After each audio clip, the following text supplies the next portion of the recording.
사랑하는 한빛교회 성도 여러분, 주님의 이름으로 문안드립니다. 이번 주도 주님과 함께 모두 힘있게 서시기를 바랍니다. 저희는 고난주간 또한 부활절을 지나며 십자가의 은혜 그리고 죽음을 이기신 부활의 능력을 함께 감격했습니다. 그리고 이번 주에 사도행전 1장 6절에서 11절의 말씀을 보면서 교회의 사명, 우리가 힘써야 될 부분을 도전드렸어요. 예수님께서 죽으시고 부활하신 후에 40일 동안 당신의 부활하신 몸을 사람들에게 보이시고 하나님 나라를 가르치시며 제자들을 깨우셨습니다. 그리고 승천하시기 바로 앞서 다음과 같은 말씀을 하셨는데 이것이 바로 교회에게 주신 부르심, 사명이라고 생각합니다. 바로 사도행전의 핵심 구절인데 1장 8절입니다. 오직 성령이 너희에게 임하시면 너희가 권능을 받고 예루살렘과 온 유대와 사마리아와 땅끝까지 이르러 내 증인이 되리라 하시니라. 교회가, 성도가 다른 타 종교인들과 다른 차이점은 타 종교도 착하게 살면, 종교에 열심이면 그들이 생각하는 극락, 패러다이스를 말합니다. 하지만 우리가 예수 그리스도의 죽음과 부활의 사건 앞에 바로 알아야 할 사실은 주님께서 그 모든 일을 여셨지만 또한 교회를 통해서 바라시는 것들이 있고 그것이 바로 사도행전 1장 8절의 말씀을 통해서 보게 됩니다. 교회가 단순히 종교단체가 아니라 하나님 나라를 위해 부름받은 사명이 있고 그것을 바로 알 때 우리가 고난과 어려움 가운데에서도 진리를 붙잡고 견고하게 서는 칭찬받는 교회로 남기 때문입니다. 저는 두 가지의 부분을 확실히 하면 좋겠다 도전했어요. 첫 번째는 무엇이 교회의 사명인지 바로 알아야 한다라고 말씀드렸습니다. 8절 하반절에 보면 이렇게 말씀하세요. 땅끝까지 이르러 내 증인이 되리라. 우리는 이것에서 무엇에 대해 증인을 해야 할지 생각하게 됩니다. 신학자 렌스키는요, 이 부분에 있어서 이렇게 말합니다. 내 증인의 의미는 나에 의하여, 나를 위하여, 나에 관하여 증거하는 자를 말한다. 나에 의하여는 무엇일까요? 하나님 나라 구원에 이르는 길은 오직 예수 그리스도를 통해서만 가능하다라는 것을 증거하는 겁니다. 그리고 나를 위하여라는 부분은 주님의 편에 서서 증거해야 된다.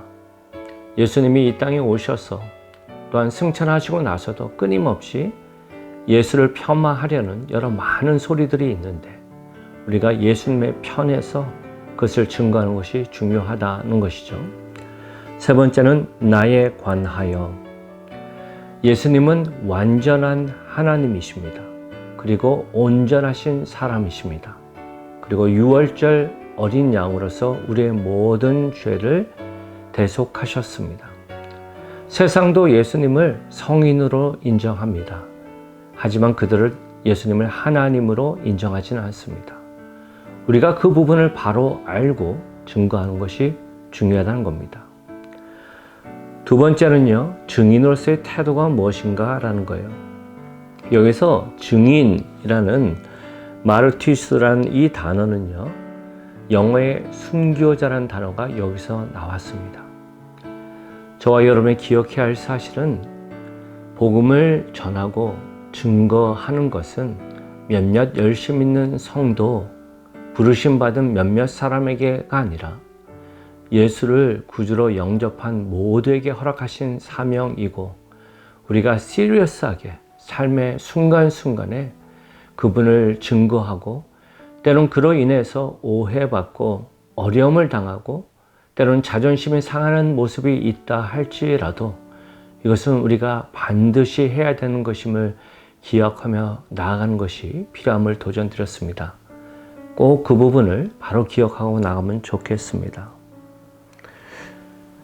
두 번째, 우리가 알아야 할 사실은 어떻게 증인으로 살 수 있는지 바로 알아야 됩니다. 8절 상반절에 보면 이렇게 말합니다. 오직 성령이 너희에게 임하시면 너희가 권능을 받고, 오직 알라, 모든 상황에서 진실로 말하노니 라고 말한 겁니다. 여러분, 앞에서 언급드린 것처럼 증인으로 사는 것 쉽지 않습니다. 우리의 본성을 따라서 하기 어렵습니다. 그런데 예수님께서 그냥 책임만 전가하는 것이 아니라 그것을 감당할 수 있는 능력을 약속하셨다는 것이죠. 바로 성령님을 통해서요. 예수님께서 제자들에게 그들과 함께 있을 때 여러 번 강조하셨는데요. 요한복음 14장 12절에 이렇게 말씀하셨습니다. 내가 진실로 진실로 너희에게 이르노니 나를 믿는 자는 내가 하는 일을 그도 할 것이요 또한 그보다 큰 일도 하리니 이는 내가 아버지께로 감이라. 여기서 우리가 알게 된 사실은 하나님이 아들 예수님을 이 땅에 보내셔서 당신의 뜻하신 일들을 이루게 하셨습니다.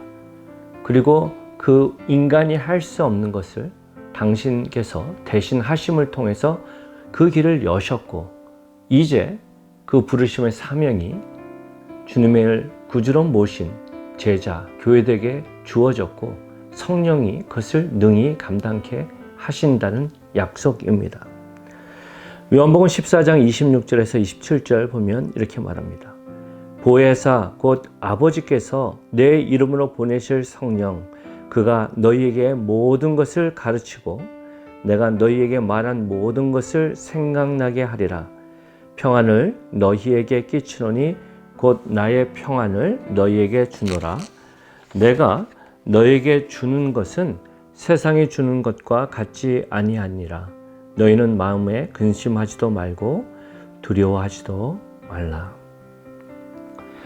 성도가 세상 사람들과 다른 것은 더 열심히 있고 더 착하고 더 의로워서라기보다 우리를 붙잡고 계신 하나님의 열심 안에 있기 때문입니다. 그리고 성령님은 그것을 매 순간 기억하게 하시며 때로는 숨이 꽉꽉 막히는 상황 가운데서도 우리에게 평안, 퍼펙트 피스를 허락하십니다. 제가 말씀을 전하면서 우리 성도들이 풍성한 성령의 충만함을 경험하기 위해서 기도에 간절한 부분이 있다고 말씀드렸죠. 하나님은 빛이십니다. 하나님은 사랑이 많으십니다.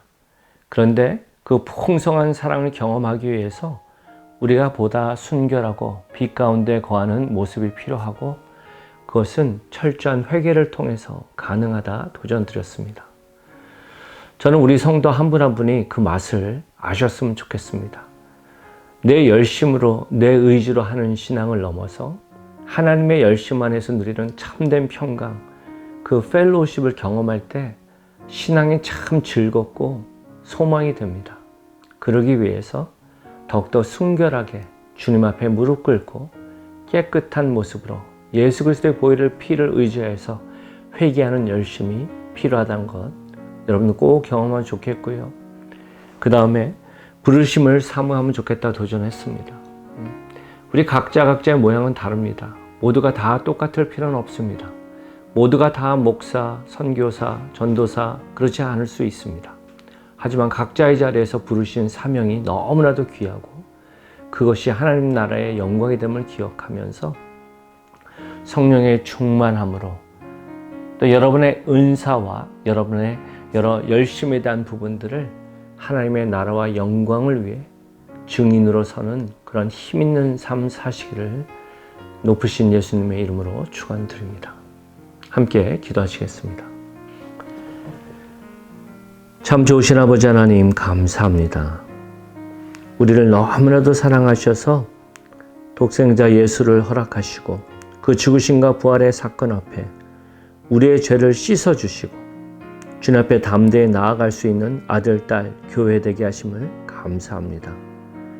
교회에게 허락하신 사명을 우리 성도들이 바로 알게 하시고 증인으로 바로 서고 성령의 충만으로 나가는 그 결단을 하기를 원합니다. 세상은 끊임없이 숨을 꽉꽉 조여오고 삶의 모든 상황들이 우리의 평안과 기쁨을 빼앗아가려 하지만 우리가 주 안에서 기뻐할 수 있고 담대할 수 있음을 우리 성도님들이 바로 알게 하시고 삶의 자리에서 주님을 증거하고 주님께 영광 올리는 복된 삶 사실 수 있도록 주님 은혜를 더하여 주옵소서. 모든 영광을 주님께만 올립니다. 사랑이 많으신 예수님 이름으로 기도합니다. 아멘. 사랑하는 성도 여러분, 이번 남은 한 주도 주 안에서 승리하십시오. 사랑합니다.